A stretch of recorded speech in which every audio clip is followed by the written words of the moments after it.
തവിയിലേക്ക് എല്ലാവർക്കും സ്വാഗതം. ഇന്ന് നമ്മൾ തയ്യാറാക്കാൻ പോകുന്നത് ചക്ക കൊണ്ടൊരു സ്നാക്കാണ്, ജാക്ക് ഫ്രൂട്ട് നഗറ്റ്സ്.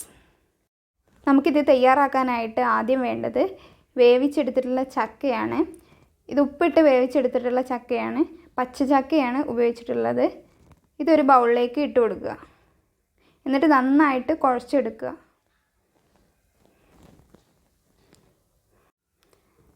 ചക്ക നന്നായിട്ട് ഉടച്ചെടുത്തിട്ടുണ്ട്. ഇനി നമുക്കിതിലേക്ക് ഓരോ ചേരുവകളായിട്ട് ചേർത്ത് കൊടുക്കാം.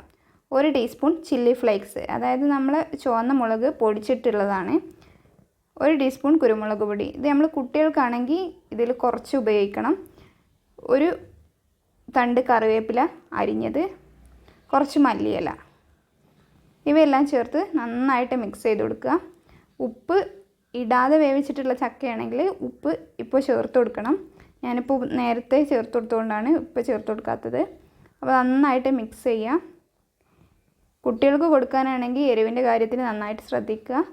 ഇത് അത്യാവശ്യം എരിവുണ്ടാവും. ഇനി ഇവയെല്ലാം നന്നായിട്ട് മിക്സായി വന്നതിന് ശേഷം ഇതിലേക്ക് 3 ടേബിൾ സ്പൂൺ അരിപ്പൊടി ചേർത്ത് കൊടുക്കുക. എന്നിട്ട് നന്നായിട്ട് മിക്സ് ചെയ്തെടുക്കുക. അരിപ്പൊടി ഇല്ലെങ്കിൽ മൈദയോ ആട്ടയോ ഏത് വേണമെങ്കിലും ഉപയോഗിക്കാം. ചക്ക ആയതുകൊണ്ട് കൂടുതൽ ഒട്ടലുണ്ടാവും. അപ്പോൾ നമ്മൾ ഷേപ്പാക്കി എടുക്കുമ്പോൾ ഷേപ്പായി കിട്ടാൻ കുറച്ചൊരു പ്രയാസം ഉണ്ടാവും. പൊടി നന്നായിട്ട് മിക്സ് ചെയ്തെടുത്തിട്ടുണ്ട്. ഇനി ഇത് നമുക്ക് ഷേപ്പാക്കി എടുക്കുകയാണ് വേണ്ടത്. അതിനായിട്ട് ഒരു വാഴയില എടുത്തിട്ട് അതിൻ്റെ മുകളിൽ കുറച്ച് ഓയിൽ ഒഴിച്ചു കൊടുക്കുക.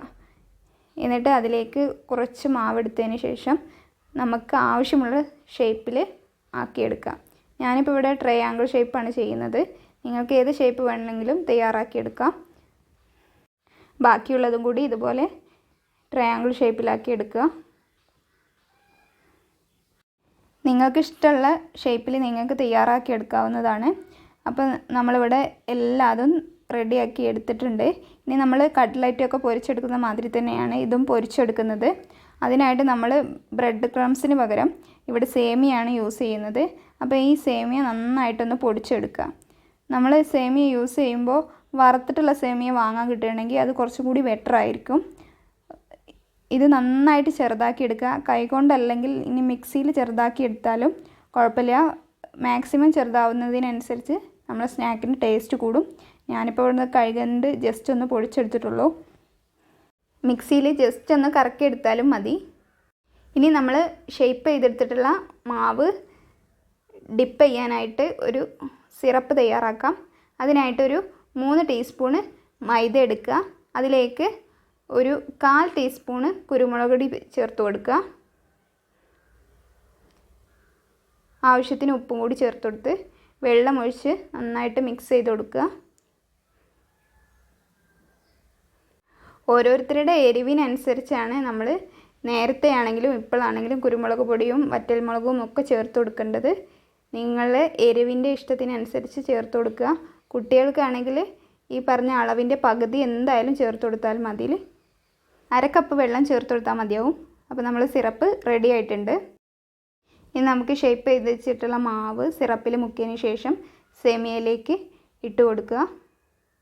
എന്നിട്ട് അതിൻ്റെ മുകളിലും എല്ലാ ഭാഗങ്ങളിലും സേമിയ നന്നായിട്ട് സ്പ്രെഡ് ചെയ്തെടുക്കുക. സേമിയ നന്നായിട്ട് സ്പ്രെഡായിട്ടുണ്ട്. ഇനി ഇതുപോലെ ബാക്കിയുള്ളതെല്ലാം തയ്യാറാക്കിയെടുക്കാം.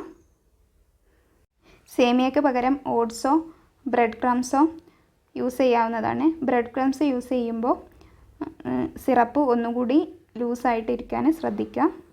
നമ്മളെല്ലാതും തയ്യാറാക്കി എടുത്തിട്ടുണ്ട്. ഇനി നമുക്കിത് പൊരിച്ചെടുക്കാം. ചൂടായിട്ടുള്ള എണ്ണയിലേക്ക് ഓരോന്നായിട്ട് നമ്മളിതിലേക്ക് ഇട്ട് കൊടുക്കുക. എല്ലാതും ഇട്ട് കഴിഞ്ഞതിന് ശേഷം മീഡിയം ഫ്ലെയിമിൽ വെച്ച് പൊരിച്ചെടുക്കുക.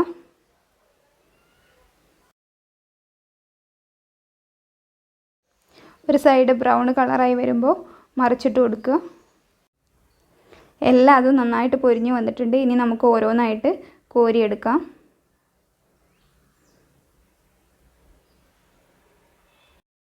അപ്പോൾ നമ്മൾ ടേസ്റ്റി ആയിട്ടുള്ള ജാക്ക് ഫ്രൂട്ട് നഗറ്റ്സ് റെഡി ആയിട്ടുണ്ട്. പുറമേ ക്രിസ്പി ആയിട്ടും ഉള്ളിൽ സോഫ്റ്റ് ആയിട്ടുള്ള ഒരു സൂപ്പർ സ്നാക്കാണ്.